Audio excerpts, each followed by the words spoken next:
Hi, hello, how are you? Thanks for stopping by. Today we're going to talk to some real people about some real things, living real lives, doing real stuff.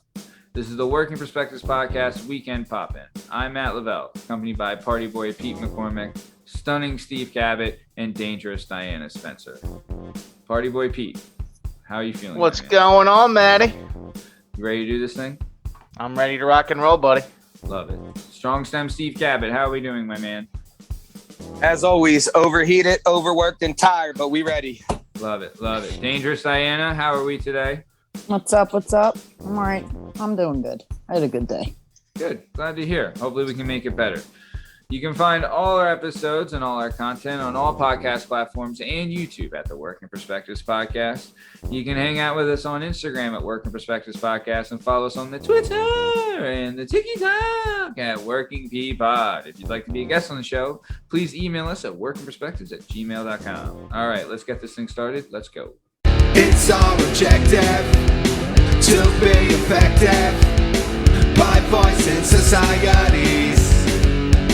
Working perspective, exploring your day and how you get paid. Launching a new episode every Tuesday. Your day can transform while we inform with new episodes available on every platform. So check out our vibe and how we get live. Then do us a solid.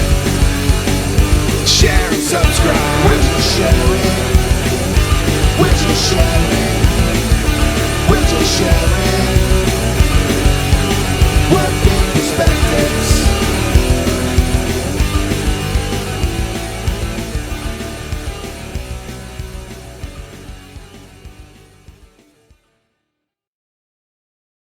All right, so this week we aired the Carlee Myers episode on the Working Perspectives Podcast. Party Boy Pete, I remember we recorded it together. We had a really good time recording. The episode came out really well. What did you think, my man?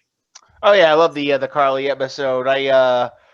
Lifeguarding is one of those jobs I wish I had as a kid. I'm like, that's a dream job for somebody as a teenager. So it was like fun going over that and all the shenanigans they did. And then all the barriers to entry for small businesses, like Carlee just showing you like, hey, what do you pay me? It doesn't all go into my pocket. Like I have overhead costs. I have things I have to pay for. Oh yeah, when she was talking about the lease, what was it called? The triple net lease. Yeah, so like when you sign a lease, like normally when you rent, like as a person, if you rent an apartment, you don't pay property taxes, you don't pay insurance or anything else. But when you have a triple net lease, all that liability passes on to the person that's renting. Yeah. So it's almost like what the hell is the point of leasing? You might as well own. Correct. Yeah, that's what I mean. Sounded like a total scam to me, but what are you gonna do? If beggars can't be choosers. Strong Sam, what did you think of the episode today? Again, like he said, the whole lifeguard and pool life, that was a interesting perspective from a different side, because I was the kid that was always causing a problem and running in circles and doing shit you're not supposed to be doing. Steve was always on timeout on the ledge. Hated me. Well, were you? So we were the same though, but we were just fun. Like they might have like benched us and stuff and whatever, but they also loved us. Like we were like what made that job entertaining. You know what I mean? I agree. Also, like for the old heads that were like the lifeguards, they're like, all right, the good that these kids are like, keeping up the tradition of being like neighborhood scumbags. You know what I mean? Yeah. Who does like the hiring for teenage lifeguards? Like I would like to meet the person who would put that in my hands. Like you're in charge of 19-year-old is in charge of that, I believe. Well, I think it's a township position, isn't it? I don't know. Like, well, if you're made director of the public pool, right, or like head lifeguard. I remember we had some creepy guy at ours that. Right, but you're hiring a bunch of 18-year-olds and like. Would you go not even you're hiring. Yeah, they start at 14-year-olds. Yeah, I think the snack stand's different because the snack stand's owned by like it's like its own entity, but the privately owned. Yeah, they recruit from the swim team. Like they all have swim teams, and then they're just like, all right, that's great. As they get older, they're in charge of people's lives. That's the real thing. No, you shouldn't entrust your children to 14-year-olds that are like thinking about all this, like the water's 6 foot deep. I think we can, Yeah, but the last thing they're thinking about is saving your kid. Like I don't know. Think about like the pressure of, God forbid, something actually happening. Like what's the chance? If that's a 50-50 chance that kid's going to either freak the fuck out. Well, one, is that kid even going to be where he's supposed to be? Is that teenager going to be where they're supposed to be doing their job? Well, that's why they only have. So we go over this in the podcast, but that's why they only had 15-minute rotations. That way, like they figure after 15 minutes they lose their train of thought. So like, go to the other chair and remember what you're doing. Yeah. No, that is true. Like she does mention that she's like the heat was a big factor, and like not being complacent in the chair. Like that's why they kept moving. But I mean. Killer tan. But I know, so I know people that were pool lifeguards and then went on to be lifeguards at the beach. And at the beach, it's like a whole other level where like you have to do like you have to run a mile and so much long and swim a mile and it's everything's timed and there's all kind of metrics. Oh, I think you have to like be able to tread water like holding like 60-pound weights and all kinds of fun stuff. Holy shit! The beach is no joke. Those people like plus two like that's real danger. You know what I mean? Yeah. Like, I've been Riptides. Have you guys ever seen like a save at a public pool? Yeah. Yeah. I think I went to the public school pool like almost every day for every summer from like the age of 9 until like I don't know. Matt, like the only 12 or save I 13. saw was one of my little siblings ran into the pool before, like when they were like 1 or 2, and my mom just reached down and grabbed him by the hair and pulled him out. I think it was Jimmy, and that was the only save that I saw. That's smart. But yeah, no, that's what I'm saying. I think I've only ever seen one, right? So you know what I mean? But there's one that like sticks out to me. I don't know where we went, but my family like found this thing. I think it was called Crab Fest. And we like, I think we went to, it's either Delaware or Delco. Yeah. And you walk in and this place is huge. It's like kind of like a barn though, but like a bunch of tables covered in newspaper, just covered in crabs. So all these people are sitting, just shoveling. It was so much fun. But then outside there was this giant pool and there was a ton of people. There was a guy walking around with a zebra, like dangerously close to everybody. Wait. Yeah. This really could be Delco or Delaware. Fucking zebra. A real fucking breeze zebra. by this. What the fuck you mean on a leash? Like this thing was walking a. Aren't it was zebras on it. really He had aggressive? it on a lead. It was kind of like they're not as trainable. You ever go? It was not cool. Thing's a horse with stripes and a bad attitude. They're angry. Yeah, it's a horse with stripes and bad attitudes. Yeah, we can't domesticate them. We've tried. Yeah, them Jones don't play. But he brought it to the pool with this bazillion fucking children there, and they're like, I thought someone was gonna get kicked. I do remember that, but it was just such a weird thing. But there was a kid who went down in the water, and his mom was freaking out, and there was so many people there. Like it was weird. Like no one did anything. I remember standing there like watching mom freaking out. She's pointing to the kid looking for help. And it was just a weird fucking thing. I bet you there's a strong correlation between zebra petting farms and the amount of kids that drowned at that pool, because that does not seem like a sophisticated clientele. It was a very weird spot, but it was so much fucking fun. It was the guy with the zebra is kind of like the guy with fireworks. You know what I mean? Like it's just like there's just one dude with weird. It's the more updated version of the guy that has the snake on South Street. You're like, fuck the snake, man! I got a zebra. Yeah, right. Hell yeah! He's walking around with the zebra, and all the kids are running up to it, and it's like, whoa, it's freaking out. I was like, whoa. Every time I was around a pool with the lifeguard thing, and you see a swimmer, I give a ton, especially with guys now. As I'm a coach, I've been a coach a long time. I recruit these kids and try to move them out of swimming into wrestling, right? Because all these kids are in fabulous shape. It's a hard fucking sport. Whenever we went to a school where we were on a really good high school team, the swim team at our high school was like nationally known. They're ridiculous, right? Those kids were always there before we were even running. And they were there when we were like leaving practice. They were there longer than we were. And as wrestlers, now again, are they in water where it's much easier on their joints? And do they get to eat all the food? Of course they do. But it's still a very hard thing. Agreed. Yeah, I have like no. So I try to recruit these guys all the time. They look at me like I'm not wearing the thing. I'm like wearing the thing. I've never been around. Underwear. I never met one soul in high school, and probably even into college, where they're like, "Yo, I was on the swim team." Like I never ever met any. I never thought it was a cool thing. We talked on the podcast because like they were the only team that practiced as much as us, because like we did two-a-days. We'd be in before school, we'd be there after, and they were there with us like doing all their labs, and like that's why they were nationally ranked like #1 at one point, but because they put in the work. Suck my nuts, because when we go into the locker room, they're eating giant bowls of food to replenish their fucking. And I'm standing there like shaking and looking like a goddamn stunad. I was sitting there with them. I'm like, it sucks to be a wrestler. To me. It's such a weird concept to me. My Which cousin's concept? kids. My cousin's kids are swimmer. Like, and it's like every time I talk to them, I'm like, "So what's going on? What are you doing?" And they're like, "No, just swim team, this, and this." And I have nothing. You know what I Gives a mean? great, It's like great it's not stamina, too. baseball, it's not football, it's not basketball. I don't know what to say. I don't know how to No further love this for Michael conversation. Phelps. I don't know anything about fucking swimming. Yeah. You know, other than how to do it.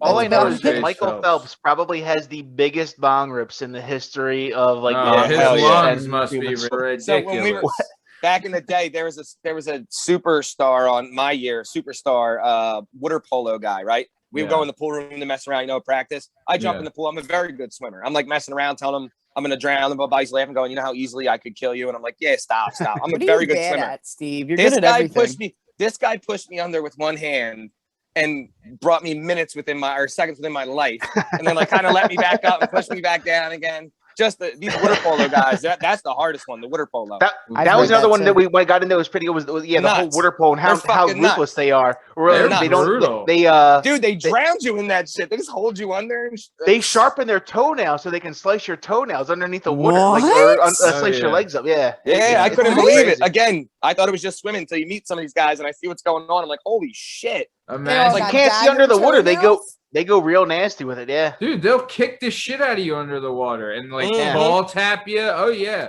they're brutal. Shit's under the aggressive, water. yeah. Oh yeah. Like everything you hear God, when it almost goes killed me, on though. like Killed me. yeah. Like you always hear about the stories of like in football when there's like a pylon and people are getting nut punched and like everything's going on down there. Like same thing with water polo. Apparently under the water the refs can't see, so it's a free for all. yeah. That's fucking weird. I don't know. That's wild. Yeah. People are very And competitive. They all Diana. get They out get of pool. Yeah, they're lined up getting ready for the game. You hit. It sounds like cleats, like click, click, click. If I- steroids worked Turner. for chess, guys would just show up jacked at tournaments like, all right, pawn to e5, but it doesn't work. So I feel like the water polo too is big in like Eastern European countries, And I always feel They got them big, tall white dudes. Yeah. So those yeah, and guys are because in there. for them just drowning like, doesn't feel that yeah. bad. Life sucks. yeah, Jesus, yeah. They're like, oh man, I could drown in this water polo game or go back to Poland. What? Yeah, I'll drown. Yeah. At least there is glory in drowning. Yeah, yeah. I actually went out like a warrior. So this is a great story. So there was a guy who was from the Czech Republic that used to come into Vinny T's. We called him Doc, right? So what had happened? Accent and all. Oh, dude, totally. So this is what happened, Okay. right? So he was on the Czechoslovakian water polo national team, Ooh, and big he fella. went. So he went to the Olympics. I think it was there a Mexico City one or maybe an I think Mexico LA City was one? in the LA was 84 and Yeah, Mexico LA was 84. Atlanta was Mexico may have been 88. 96. Atlanta 96. Yeah. And Sal was 92. So Mexico City may have that may have been in the 60s actually, man. I don't know.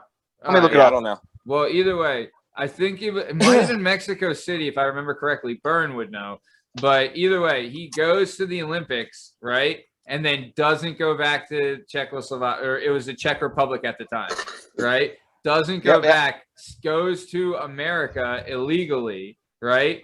Like works here, opens up a practice, eventually becomes a dentist, right?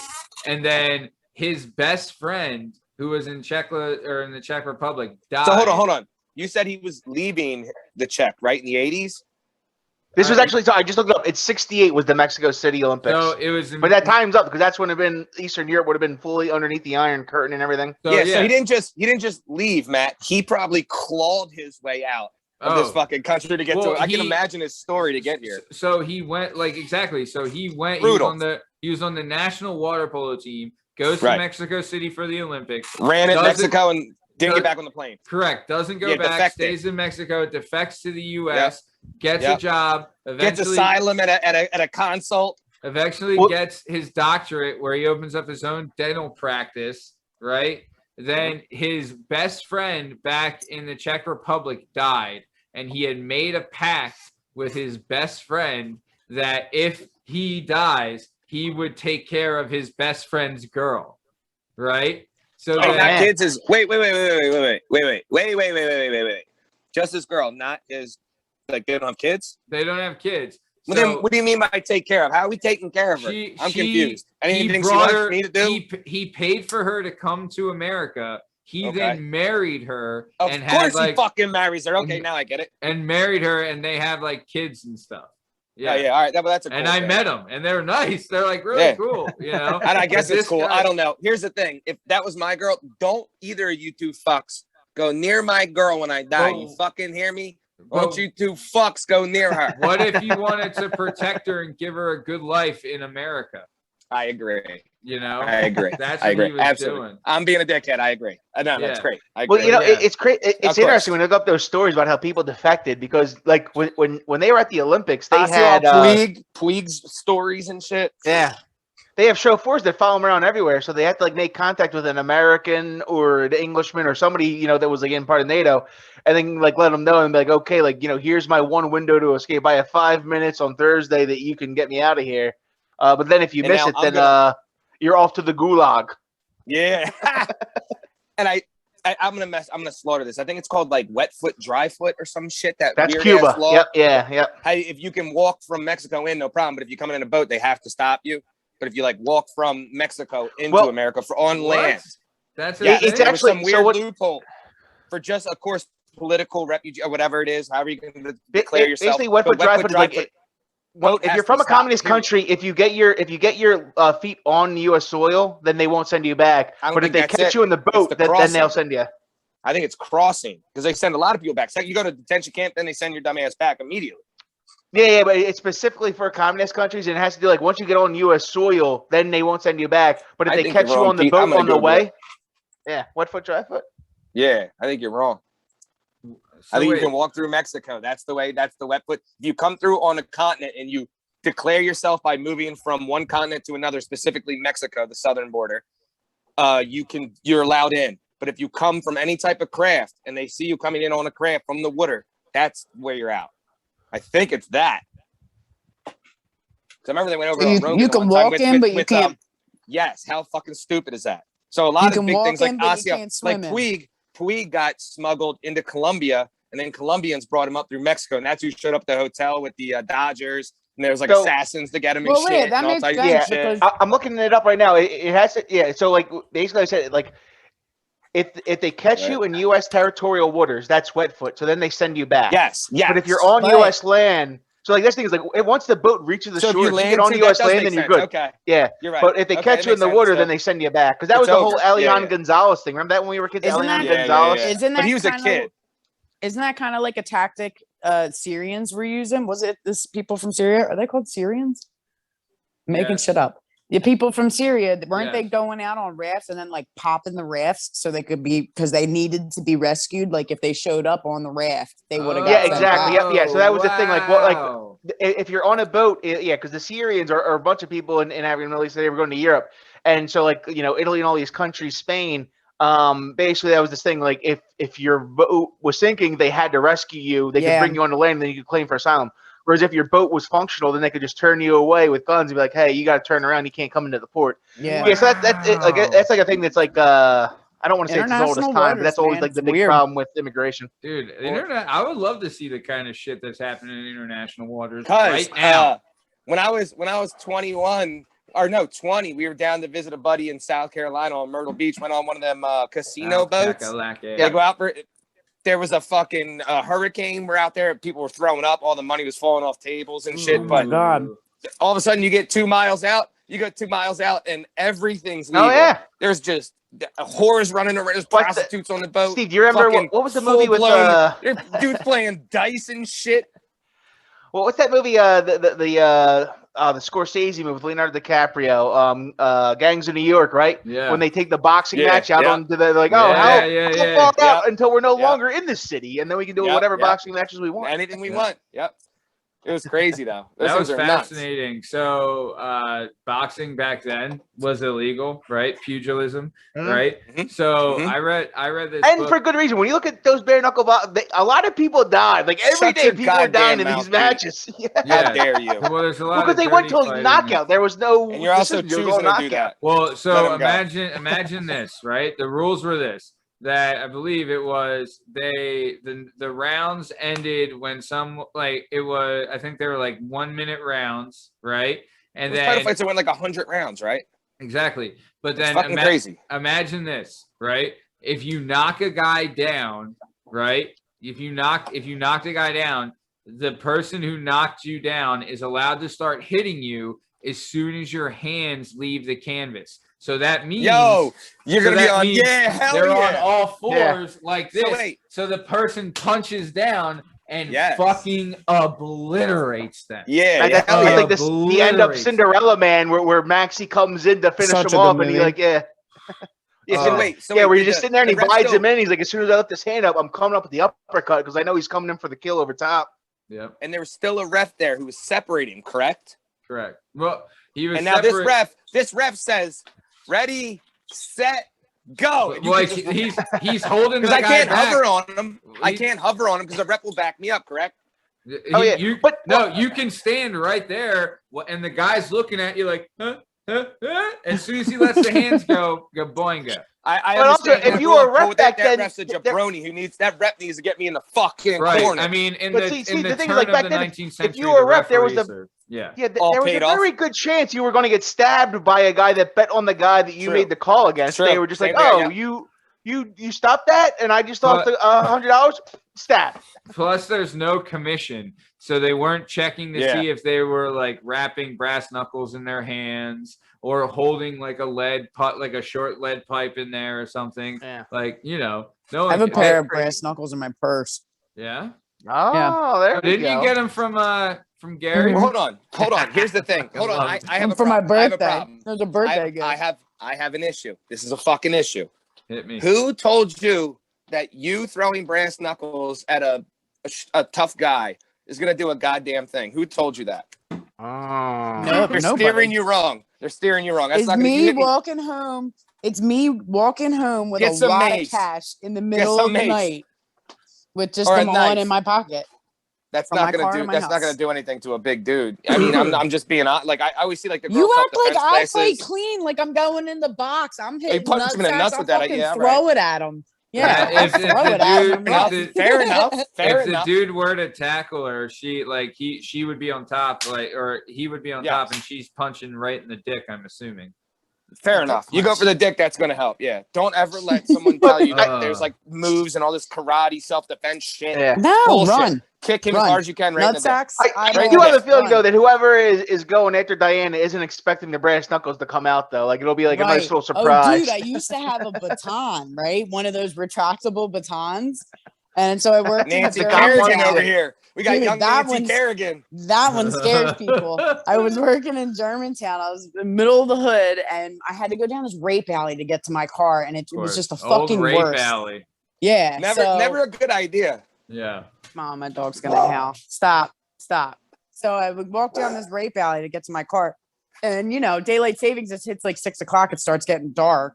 So I felt like I was getting fucking followed. Like I felt like I was followed everywhere. It was constantly a fucking nightmare, that place. Right. So the one day this dude was, and I'm doing my crossing 3 times. Like I'm just like kind of weaving, checking him in my peripheral visions, is he following me or not? And then I just turned around and was like, whoosh. I was like, what's up? Like just started yelling. And he's like, He was like, whoa. do you have time to where speak you about our from? Lord and Yeah, Savior but Jesus Christ? Yeah. If I'm anything, I can swing a bat. You know what I mean? I have played softball my entire life. So that one was the closest thing probably that Oof. would do That is anything. an intimidating thing where you just see To just go and like, it's- yeah. yeah. And oh my God. That Mace, dude's dude, I'll eyeballs tell were, you, like, this Mace big. Mace will probably Again, I agree. So I'm the so afraid baton to spray thing, myself. Is it that scary? Because it's not that big. I'll run in and kick that thing down and try Dude, to. I The don't mace. know. I don't The fucking know. mace. Now the mace. That shit is no joke. Any real pepper spray? and you can do it at a distance. Dude. That's the key. You get the one all with the the other real stuff hard you need to hose. be close. I have like a Mary Poppins bag, so I was always afraid. Like I have a ton of, I carry my whole life with me, so I was always Hold on. afraid. Like I would set it off. You know what I mean? Like it'd go off in my purse. Like I'd be driving, reaching for a lighter or something, and then I just mace yeah. myself in my car. Something like that. I was always afraid of mace. Me too. Yeah, I do see that. Like the whole I could see myself just spraying myself in the face on accident. Like, oh no. Yeah, going to spray the guy and spraying me instead. Don't do it, Rocco. Like you would have some Branaka and you'd be like, oh, yeah. That would be the worst. So, okay. So, like we said, Carlee Myers episode available now on all podcast platforms and YouTube. It looks like we lost Steve. Thank you to all the listeners. You're welcome. And then next week, like Frank Palumbo will be airing. This is like, honestly, me and Pete, I remember recording this. This was such a fantastic, like, you get funny, but you learn so much, and it's just like, and enlightening too, because That name sounds so familiar. Well, because his name is all over South Philly, no relation, but there's like a Palumbo Park in South Philly. There's a Palumbo's restaurant. That's what it is. Yeah. And he's from South Philly because, like, we're doing the interview, and I'm like, oh, are you real? He's like, no, and I'm like, oh, I get, I'm a McCormick, and there's tons of McCormick, so it makes sense. His story too, like, total badass, great story, and like, he's a cop in Philadelphia, and he's a captain in the police department, so it's really, really, really great stuff. And he got on the force in the 90s when violent crime was at its peak in the US, right, the early 90s, so he kind of got to see that transition, and then just the transition of the city from a growing city to a falling, stagnating city to, like, now it's like kind of like on the rebound. He got to be a cop in almost 3 different Philadelphias. Yeah, he survived Rendell, clean streets. You know what I mean? Yep. Like, he did it all, which is fascinating stuff. So, and he's a history buff, which I'm always as an amateur history buff myself. I like talking about that. Love history buffs. Big history buff myself. Love it. So, okay, so let's keep this moving before we get out of here. Diana, do you have any recommendations for our listeners for the weekend? Well, actually, last time we spoke, you were doing Longwood Guttons for the fireworks. How'd it go? I know. I'm doing that on the 17th. Oh, next okay. Saturday. Yeah. Okay, so forget that. No, I don't know. It's funny you say that because I was literally just saying today, I got in like a mood today. I don't know what it is, but I feel like rammy as shit. Like I feel rammy and boring at the same time. Like I feel like I got to go get drunk and get in trouble or like skydive or something. Yeah, you're like itching to do something. You're like, you need to live. Yeah. I need like my adrenaline up. I don't know what I'm feeling. Maybe I'll go. I don't know. Shot of adrenaline right in the keister. Yeah, I don't know what I need to do, but I think I need to go get in some trouble. I think that's what my weekend's gonna end up being. Yeah. In one way or another. Where are you going to get into this trouble at? I don't know. See, like when I get in this mood, if I start drinking, I'll end up by myself. Like I end up dipping from all my friends. I do. I start whacking shots. Like Matt's seen, I think you've seen me drunk. Like I'll be dancing, I'm singing. I'm a pretty good load, luckily, but I just leave. Like I just get in a Uber and then I'm downtown in a club. Do you just take inventory of the people around you? You're like, this isn't as much fun as I could be having. I just have these moments where like I just want to dance, and then I just get an Uber and go to a club. I feel like when you're with your it depends who your partner in crime is, because when you're with like. We'll just say okay, I'll edit out her name. But when you're with, she's one of my best friends. Majority of my best friends are in their 40s at this point in my life. I don't know what that means for me. She is the best. I fucking love her. She is so great. She really is. I love her too. She's Tell her I love her too. She'll love you back, buddy. So, but either way, like I said, so Diana, to me, it seemed always that it was your partner in crime. Yeah, it definitely depends who I'm with, for sure. Yeah. And it, but it all depends on what their kind of deal is. Like your one partner in crime is like, hey, we're hanging at the local, we're getting some drinks in, we're gonna have a blast, we're gonna fuck around, we're gonna swap stories and jokes. I feel like when I get shithoused at Graham's, like it's usually an accident. You know what I mean? Like it's not like me and all my friends are like, let's go get fucked up at Graham's tonight. You know what I mean? Like, it's like, do you want to get a drink? And then we get there, like, do you want a shot? And it's like, yeah. I'm like, do we want another shot? And then $40 in the jukebox. And you know what I mean? So that it like escalates at Graham's. But I definitely have my friends where like, I need friends that I can get like rowdy and fucking weird with. You know what I mean? So it's like, do you want to go this weekend, this Saturday, what are you doing? Do you want to go here? I'm like, yes, let's do it. Because like I already know this is going to be a fucking blast. Even if it sucks, it's going to be a blast. You know what I mean? Yeah. So I definitely have that group of friends, but you always start and end at Grams though. Every time. Dude, I used to have that dippiness streak too. I mean, like where like I would get to a certain point in drunk where I'm just looking around me and I'm like, you know what? If I go off on my own, I could have more fun. Well, it's like ADD, I think. You're just like, well, this is you're just bored. Like no matter who it is, like after so many minutes, you're like, well, the time's up. It's time to move on to the next party. Yeah, you know what? I've been bored for 7 minutes. What's next? Well, I know.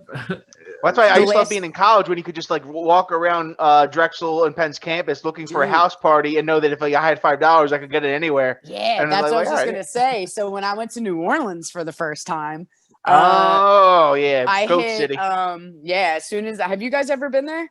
No, I went. I went for.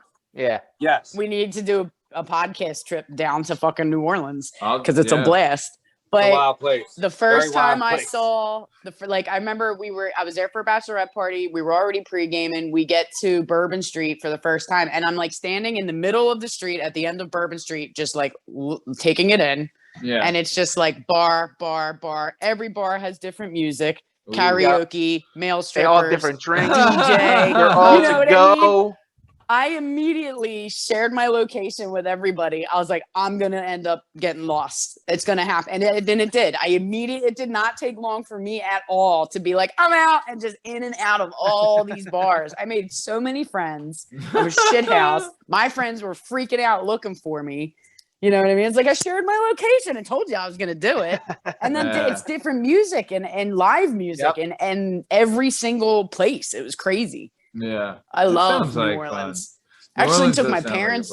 I took my parents down there for like the architecture and shit. And me and my dad ended up getting shit housed at a cooking class and ended up on Bourbon Street doing the same thing. That's the best. The best was when I went there, people kept telling me like, "Oh, you don't want to do Bourbon Street; it's for tourists. Go to Frenchman Street or go to this." And I'm like, "Listen, motherfucker, I am a tourist. I've never been there." What are you talking about? They said the same shit to me. I was like, "Yeah, I walked through the French Quarter for 3 minutes. It was fucking fantastic. I get back to the wildness. I came here for the exactly.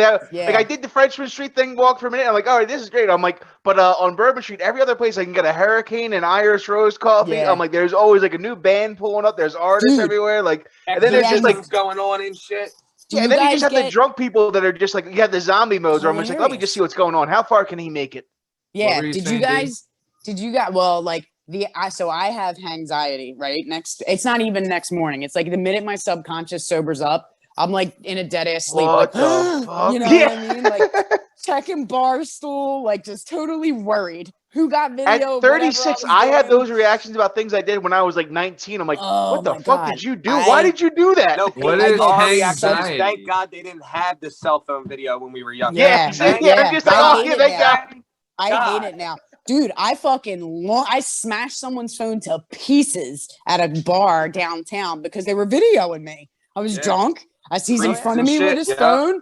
And I just took it out of his hand and like as hard as I could smashed it against a brick wall. Like I could not fucking believe.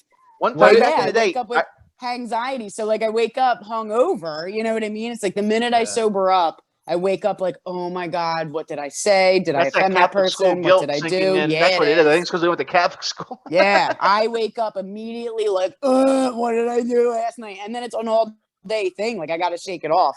I hate that feeling. But when I was in fucking New Orleans, it was times a zillion. You know what I mean? and we went down there when the Eagles were playing the Saints in NFC Championship game.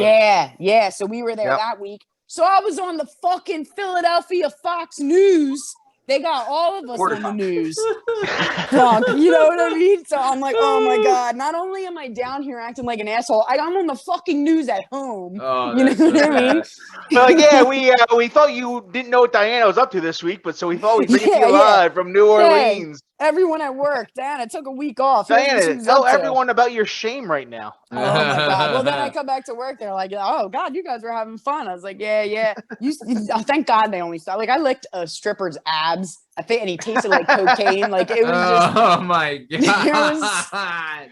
Your abs taste numb. Yeah, they taste like I was gasoline. like, I'm all hammered. You're hot. I'm like, is that Coke? Who's And doing he- coke off your abs? He was like, I wanna go actually, to I that just party." perspire cocaine. It's just Yeah, he's sweating it. so He was you're like, re- he's like, actually, Diane, I didn't know you like to get wet. she's bad like, trip yeah. Oh god. So, all right, nice. So your recommendation is to go to New Orleans and lick cocaine off a stripper's Off a ass. stripper's So abs, that's yes. that sounds my like a rec. great recommendation for the weekend. Chief Strong Stem, you got a recommendation for the weekend or what? They Or got- actually, hold on. they- Tell us about the wedding. What happened at the wedding? Listen, gentlemen don't talk about things like that. Okay. You know what I mean? Okay. We had Yeah. fun. Everybody had fun. It was a fun time. Okay. You look good in your suit. You got It some was- pics of you and hey. you snazzy to the nines or what? Oh, the whole thing, the whole fucking All monkey right. suit. Nice. Okay. Fantastic. What do you But, got for a recommendation? We coming in hot with a trilogy. Connor McGregor, Mega Max, going back with Dustin, piggybacking off Louisiana's Oh, finest, shit. the Cajun Raging Superstar. Round 3, the third mega fight. We here, baby. Man. It's time. Because does Connor still live up to the real legend, or is it all flame out right here? Because it could. It could. He gets his ass beat again. I don't want to hear you fucking mouth no more. Poirier's a different level, man. I agree. I think Poirier beats Poirier's him. a beast. I do Ever too. since I'm a he big started Poirier training, fan. do you know who Phil Daru is? Now, Look him No. up. That's who. Dariush? Daru, Daru, Phil Daru. He was a former fighter, but that's who Poirier's been training with. And he's Well, you know, like, like I said, he's always in pictures with Sid. He's an American top team in Coconut Creek, Florida. So Yeah. Sid's there, Jorge Masvidal, all those. That's like their main little group, and they have Steve Mako as their main wrestling coach. Yep. Yeah. really, Mako's the head Yep. coach there, of course. He's the head coach of the Wow. American top team. dude, You got Jersey's Mako finest in is the building. a beast. I still tell people to this day the most dominant and fearful wrestler I've ever seen in my life is not Yes. like Brock Lesnar or anything. It was Steve Mako. Steve Mako was so. It was Steve so Mako good. before Scariest human I've ever seen. Yeah. before Gable Stevenson. True. He's rivaling it. Yeah. I agree, Pete. I Yeah. agree. I agree. But yeah, that was on like always the guy. list. You He were like does the in Olympics. Yeah. He pulls a gold medal, then I'd say less. All right. Matt, Nice. or Steve, I'm looking up this card, and Carlos Condit is on the undercard actually. Wow. Oh. Read down. Who's the co-headline? They probably don't pack this card because of the It's draw not of the main. It's Gilbert Burns versus Stephen Wonderboy Thompson. Ooh, Burns and Thompson's a top 5 fight between that weight class. And then I never heard of this guy, but Tay Tuvasa. Tay Is Tuivasa. fighting- Yeah, Tay Tuvasa fighting former NFL star Greg Hardy, also a domestic abuser. Ooh. So Tuivasa wow. has that huge bat. He's another, he's a big guy, but he's a hard hitter. That's a good challenge again for Hardy. Yeah, that should be He's good. also a very good grappler, where Hardy got his ass beat on the ground last time. Looked great in stand-ups. Hands were fantastic. He's a real actual athlete with good hands. Just Yeah. has no idea about grappling at this point. Mm. Yeah. And then the only other name that's standing out to me also on the undercard is Ryan Hall fighting some no name. Ooh, Nice. You got the Dude. leg lock king out there. Oh, and Brad Tavares on the undercard. Oh, I'm getting old, man. All these guys on the undercard. I'm like, man, you guys. I remember when you were going up for Stars when we were titles. younger. Yeah. yeah. Either way, Mystic Mac and the Raging Cajun. Come on, cuz this is a huge I like one. it. Yeah. I'm all in Now, on Poirier, Steve. I'm liking it. I'm allegedly not going to pay for this bullshit, right? Because it's too much money. And if anybody Allegedly. asks, no, everybody pays. Yeah. Everyone pays. Well, if Oh, Uncle Dana allegedly. calls you up, we all paid. Yeah. Fuck you, Dana. Nice. So okay, cool. So yeah, check out the great recommendation, Steve. So check out the fights Mega this fight, weekend. baby. Mega fight, the third fight in a trilogy. It's rare to see like a good trilogy these days, so it's nice to see that. Does the UFC have a lot of like big trilogies? I mean, Not Well, really. Steve, this was Poirier versus this was like way back in the day, right? The original fight. yeah. Yeah. Before Like Poirier was only like turned around. 19 or 20 Yes, the first time and they Conor fought. beat Yeah. the shit out of him. Yep. Yeah, but he didn't finish So, him, right? Like it was like the the first big- time the Conor big went thing, to though, is- decision. The big thing was we're talking about a guy who came out of the UFC, he's the first ever champ, did legendary things, knocked out Jose Aldo with an incredible Yep. preamble Slept him. thing. Was these incredible, right? Then he kind of lost his little swing when Khabib came in here and said, "Oh, okay, we'll see. Watch me do this." But this is the last real thing after he lost to this guy. We've never seen Conor ever get beat up on his feet. Dustin put him down from his feet. That's never happened in his career. It was always like, oh, Khabib's just a better grappler, blah, blah, blah. Dustin actually put him down with hands. But So, I think, like, see, I think in their first fight, again, that's the end of Mystic Mac for me. I don't want to hear anybody tell me how Conor's one of the greatest ever. He's not if he loses this fight. Steve, to build on your comment, I In my believe in the opinion. first fight, I believe Conor beat Poirier by taking him down. I think Poirier may have torn his knee or something, and it was the first time, or Conor tore his knee and ended up going for takedowns. But it was the first time he had, like, you know, not stood with a guy and like taking the guy down. But Poirier was real young at the time, so he didn't know how to take advantage of it. And the second fight we obviously saw when he had matured a bit. And I'm not saying that anything that Conor's not, what he's done is absolutely legendary. I'm just saying for the amount of shit he talks, which I love. Oh, yeah. He has to, it's either do or die with this fight for him. It's do or die. Mystic Mac. Yeah. And I think it just shows how good Poirier too is at the end of the day. Like he's an all-time, you know, monster. Yeah, monster. Nice. So so cool, great recommendation. Party Boy Pete, you got a recommendation for the weekend? Oh, Matt, the my pool this past weekend just got a new springboard. They didn't have a springboard the first few times I went there. The diving competition is on. I actually got reprimanded by a teenager for doing a backflip. Apparently, backflips are illegal off the diving board. So Pete, you remember butt dives? Where you stand up at the edge of the board, drop down, bang your butt, do a dive pin. Like a Steve, after I got banned for my backflip, I didn't think the butt dive was going to fly over well. Yeah, I got screamed at my niece's little like 6th grade graduation at some pool this year because I was like, "You guys want to see a butt dive?" The guy at the fucking the lifeguard was like, "Carlee Myers went." What are you doing? You can't jump on your ass and then flop to your stomach. Yeah. But so I always recommend the pool. And then the other thing is we did dinner out. Our first like nice dinner out in a while. We did Labor 2 down on Passyunk Ave, Matt. Oh my God, the pasta. What was it called? Was like Labor 2? Labor 2 down on Passyunk Avenue, and just like some of the it's right at the end of the block, towards like a number? the end of the south side part of it. Let me look it up. Hold on. Is there a Labor 1? There is not. So it's not Labor in the number 2. It's Labor 2. DIRTU. And Steve, it is 1927 East Passyunk Avenue. 1900 block. Yeah. Yeah. That's not far from where I used to live for a while. Yeah. Yeah, it's some gnocchi, some pappardelle, some what's the matter with you?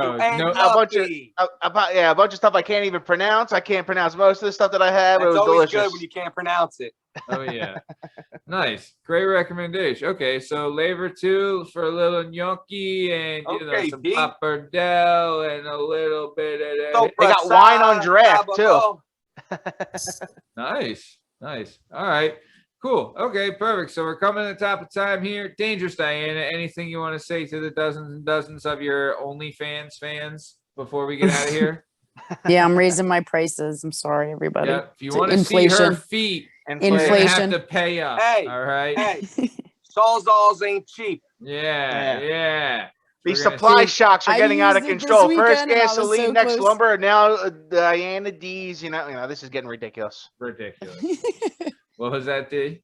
I was using it this weekend. I was so close to taking a video. It wasn't even funny. I was cracking up. Oh, you had to have. How dare you not? Oh, baby. Tim's and yoga pants. Here it comes. Yeah. Get ready.